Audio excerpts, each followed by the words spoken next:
Labu vakaru no RTV stadiona, ja vietas, kur drīzumā sāksies Sinotīva virslīgas pirmā apļa pēdējā spēle starp Rīga FC un sporta klubu Babīta Dinamo. Jaņins aiz muguras ņem Werners Apiņš, tāpēc spēlē vienā pieskārienā Ivans, Nikita Juhņevičs. Tomēr tā piespēlē aiz muguras izdodas, Apājos Sulokam, Apājos gar vārtiem, bet šeit bija aizmuguri bumba, lido vārtos. Valērijam Šabalam aizmuguras nebija, bet aizmuguri bija Hizeram Apājevam. Cīņa par pozīcijām šeit var būt. Piemēram, tas pats Oļegs Timofejus malē aizsarg pozīcijā var pacīnīties ar Ginu Freimanu, kuram daudz iegāja šī diskvalifikācija.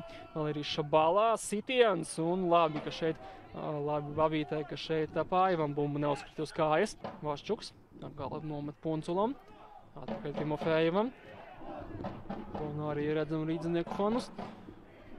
Nav pilnas tribīnas šajā spēlē. Bet, Kurākins Sulokma un arī pirmā iespēja šajā spēlē glābj Kudravcevs. Bet izredzes iedeva Kurākins un Kudravcevs šo bumbu paņēma ar kāju šķieti, ja nemaldos. Vēl viena piespēle Sulokmā, Šabalā. Šabalā sit vēlreiz Kudravcevs. Šeit jau, protams, grūtāka situācija. Šeit bija griezienā jāsit, prom no aizsarga, prom no vārtsarga. Divi pieteikami radoši pussargi ir Lēzanam. Nav slikti piespēle sāsnošā. Lai arī tomēr Lēzans gan spēlē dziļāk laukumā parasti. Timofejos.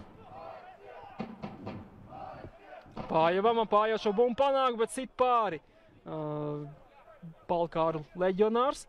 Šādas pieredzes nav ļoti daudz. Pie bumbas Suškins.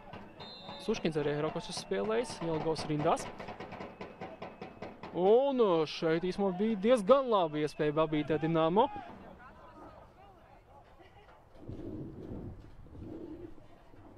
Timofejos. Nedaudz vairāk par 4 minūtēm, Bogdans Vaščuks. Spēlē Koļo un Koļo Sulokmu ar visu gar vārtiem. To viņš pat varbūt cita nevis piespēlē gar vārtiem, kurā ziņā bumba lido virsū Kudravcevs. Meklē vietu laukumā, kur viņam iemest bumbu. Parasti šīs piespēles tieši tiek adresētas Apājevam. Vēl ir otrs variants, biežākais diagonāli Punculam. Šeit pārtver bumbu rīdznieki Šabala. Šabala tālāk Punculam Sulokmam. Punculs par sīst, Punculs to arī dara, bet virsū Kudravcevam. Labi, ka šeit neviena pretinieka nebija blakus.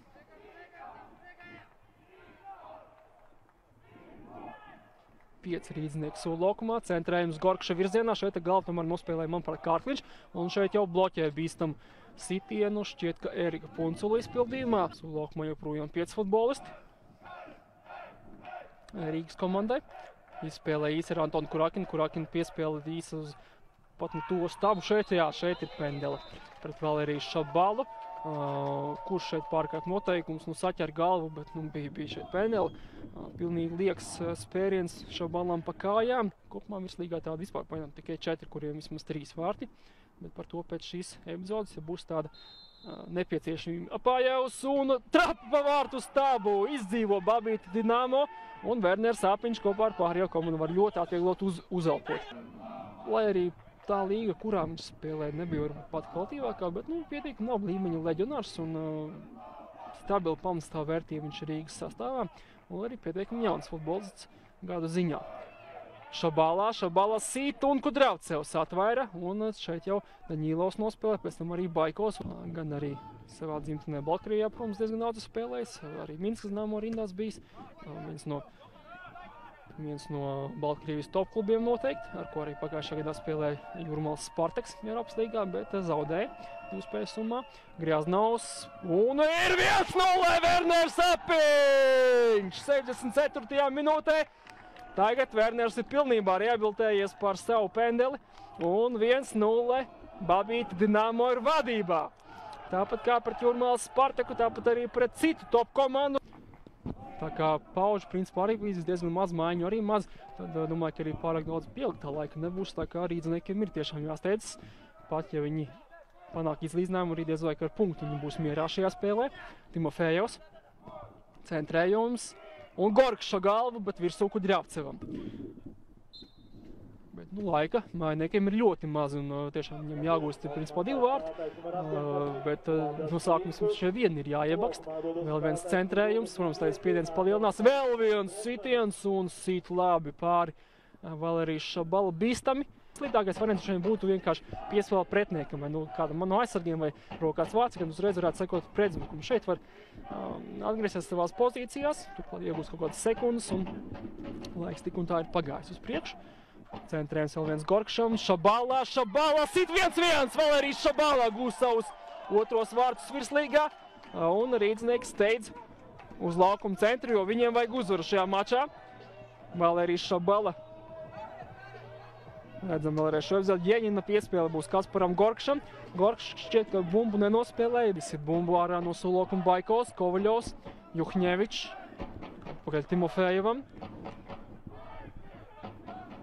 Jeņins. Gorkšs joprojām uzbrukums smēlē. Viņam arī, protams, šī piespēlē.